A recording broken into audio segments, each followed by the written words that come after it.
education you by using up-and-coming technology. And my name is there, but I know nothing about any of this. I'm just in awe. Okie dokie. Thank you for that lovely introduction, Maya. My name's Amy. I'm really excited to be here today to present on work that I've been doing, sponsored by Maya and JT at EBC, as they're letting me work on this as I'm doing other stuff with my master's. So what we're doing is we're making soils more accessible through the use of radiance fields. So in soil education, we have a bunch of tools and each have their really important purpose. And it went through this slide without me asking it to. That's very cool. So yeah, we have a bunch of tools in soil education and each of them have varying levels of environmental context, starting with soil monoliths, which are probably one of my favorite soil education tools because you can touch them, you can interact with them. They're really, really fantastic. There's just nothing like it that you can have in the laboratory right now. But they're expensive and delicate, and we can only have so many of them. This has been addressed somewhat by the digitization of monoliths and the virtual soil monolith collection on SoilWeb, but there's other tools as well, like soil photos and videos, and we've seen hundreds of them at this conference because you can make them anywhere. We all have cameras in our pockets, and you can capture so much detail with them, so they're truly fantastic. But I always find when I look at a photo of soil, I want to know what's outside the frame, what's just outside the pit, or what's behind the frame of the camera. I want to explore the soil more and engage with it, and I think a lot of students want to do that too. And that's where field courses, the gold standard of soil education, come in. There's nothing better than them. There's nothing better than the soil judging. Like, you're engaging with it. You can see all 5 soil formation factors and you experience it. But it's really hard to go in the field, especially with a class of 200 students. I'm amazed you had 200 students at a soil judging competition. That is insane to me.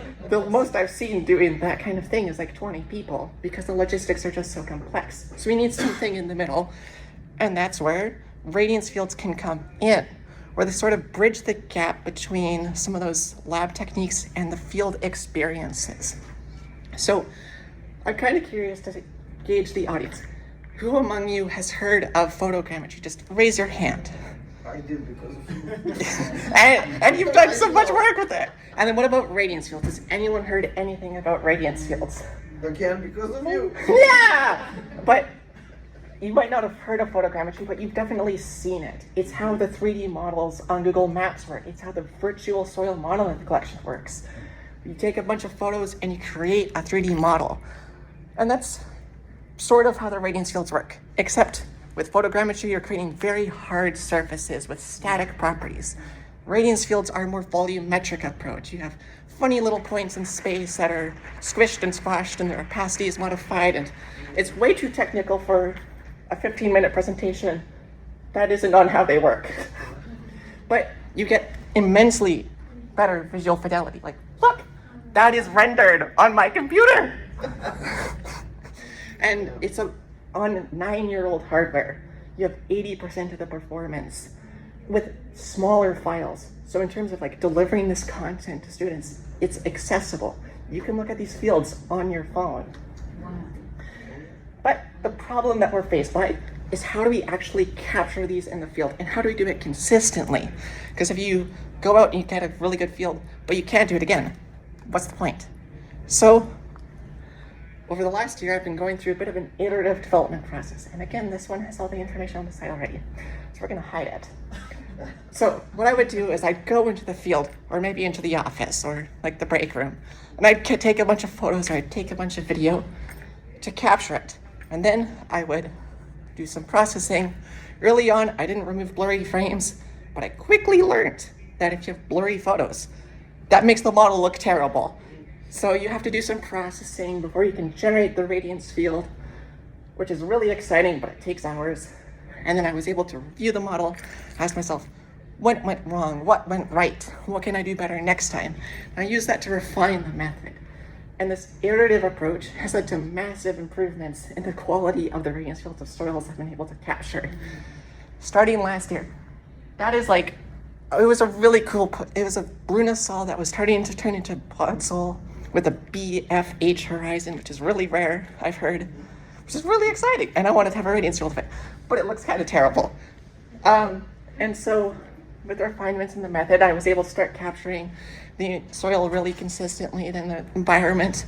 And with this most recent one, it's like a beautiful photograph that you can experience 360 and across the whole space. It's actually amazing.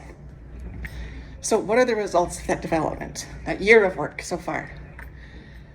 Well, the biggest thing so far is that we have 2 high-quality radiance fields of soils at UBC. These are not photos of the soil, these are rendered images.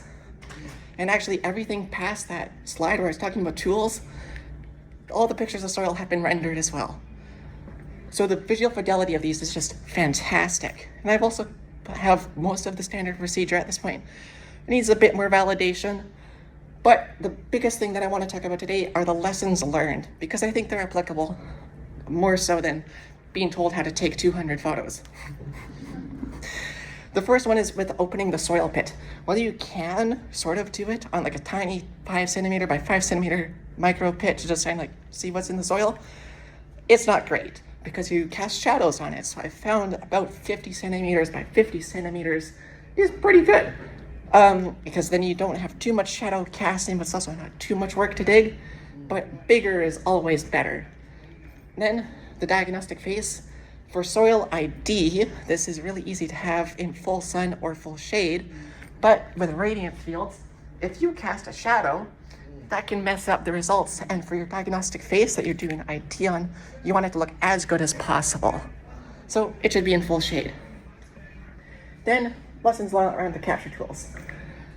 I am a big fan of using my Sony camera for radiance fields because it has a photo mode that captures so much information and lets me correct a bunch of problems during the capture. Like color balance can change, that's sort of like how blue light is.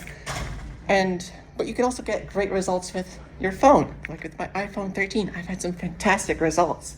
But I found that the video mode is more consistent than the photo mode because again, it's just about that control over what you capture. And then also, wide angle lenses are an absolute necessity with this because with a regular lens, you just can't see enough to actually keep track of where the camera is in space as you do the capture. Which takes me to the capture process, which the highlight here was simple, repeated patterns are the key. Having a pattern in the corners of the pit, a pattern on the edges, and so on, makes it way easier to have a consistent result. You can just kind of go in and like take a bunch of photos randomly, and you can get a good result sometimes. But having a consistent pattern with regular amounts of overlap between the images and being patient, going slow and steady is the key to success with these radiance fields. And then finally, capture aids. This is something I did not think would be necessary when I first started. And actually until about mid-June. I didn't even know these existed. But then I went into the field and I tried to capture some radiance fields of ancestral village sites as part of my other research. And the problem with trees, and when you're doing 3D reconstruction, is the trees kind of wiggle. So I was able to have points in space that worked, but I couldn't connect those points. And that's where the capture aids can really help. They can really assist in the reconstruction process, but they're not really necessary for soil pits aside from the correction of scale. So with this little flag, we can actually set the scale of the model to be accurate to real world dimensions so you can measure the final model, which is actually really fantastic to do. And I made some resources like that flag and the soil tape in this image, which are printable on like regular paper, and you just laminate it. And it's good to go. Except the soil flag, you require some like marker flags, but those are cheap. So we have how to capture them now. How do we actually use them in education? That's the big question at the end of the day. And this is a concept of something that I'm going to talk about later called virtual soils.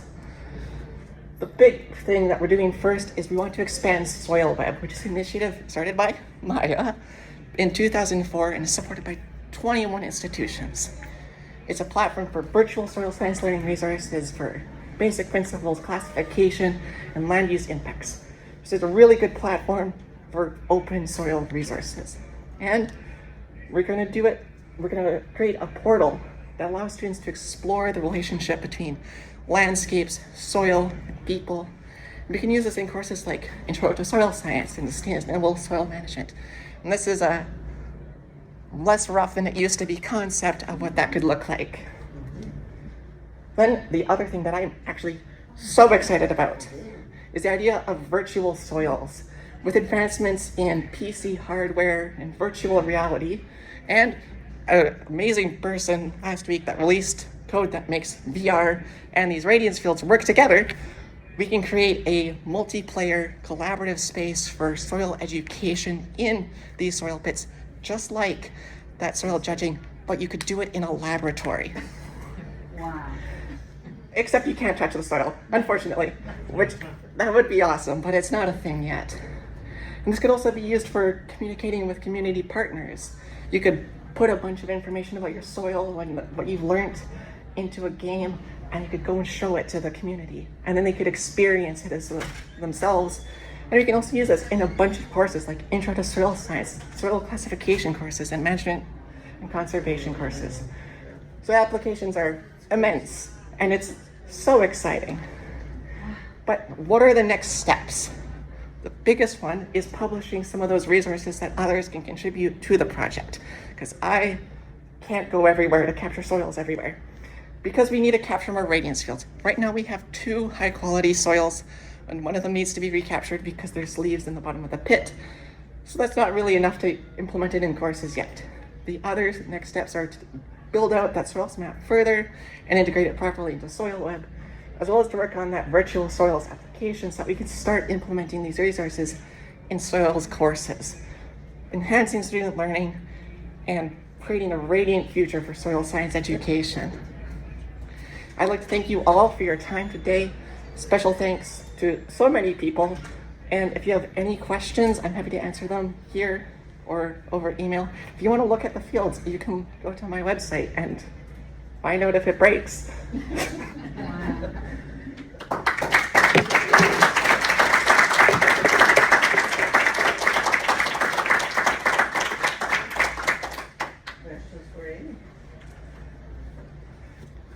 Yes. Great presentation, Amy. When you say virtual, is it with a virtual headset? Yeah, it is.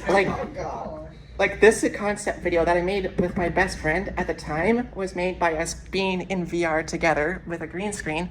But So those are your actions? yeah, this is what I'm doing, and this is what like my best friend's doing, and then I just green screen them together. But I don't have to green screen them anymore. The shader works. So, like this photo, that is me in the soil pit, like sitting on my bed in my bedroom, looking at the soil and talking to my friends about it from like across the world.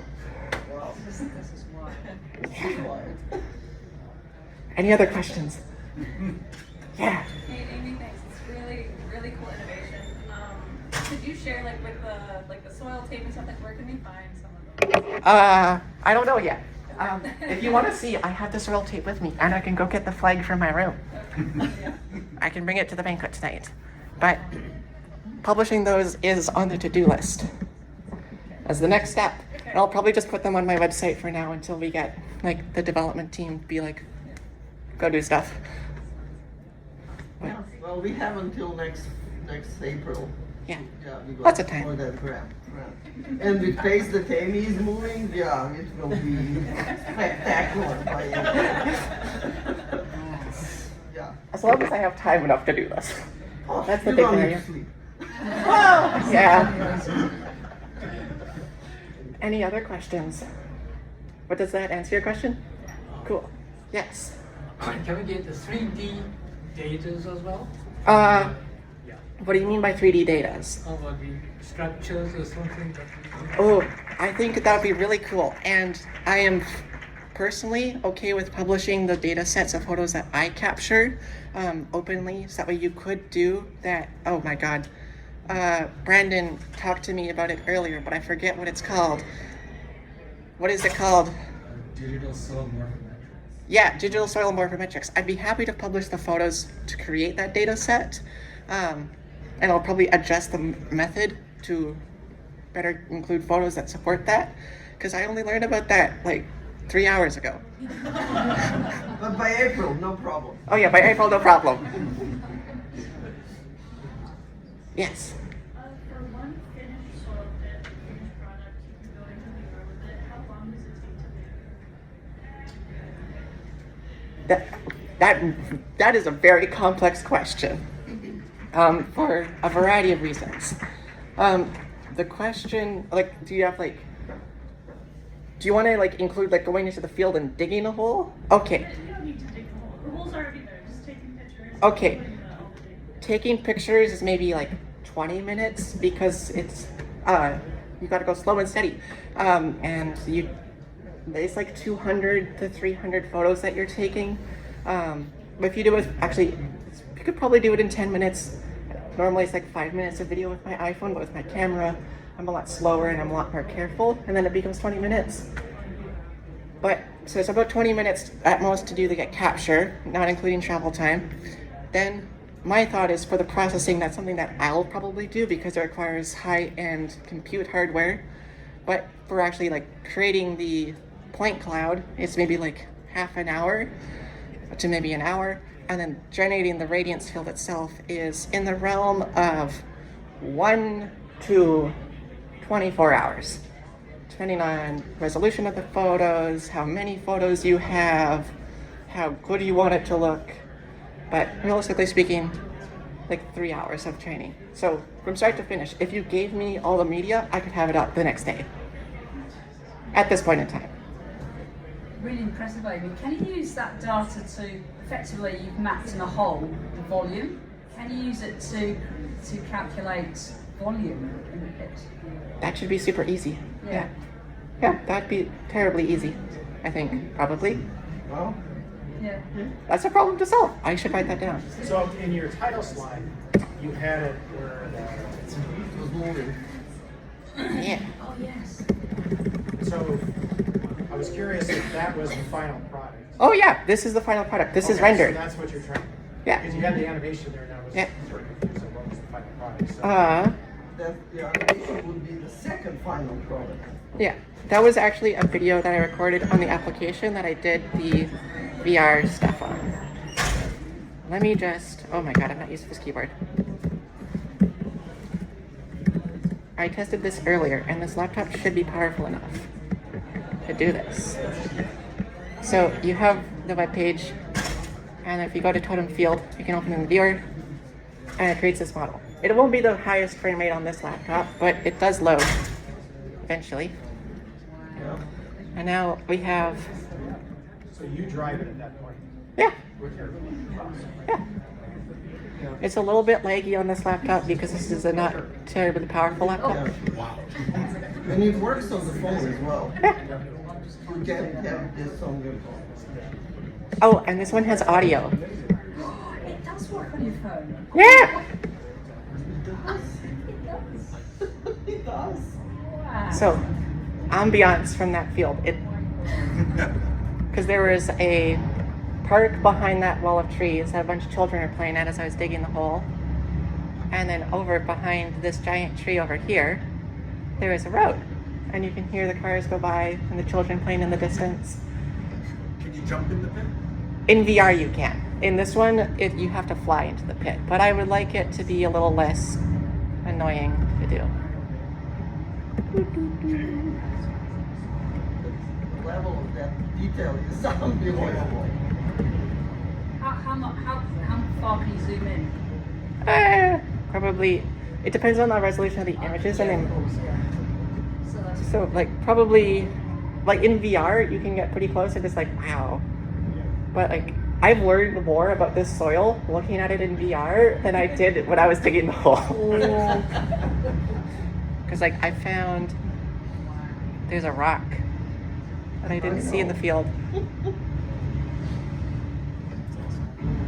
Yeah. It's amazing. Yeah. And it's like, this isn't an insane laptop. Yeah. And yeah, I mean, in the past, you ask how long it takes. In the past, when I had professional videographers produce something of this quality. We are talking weeks.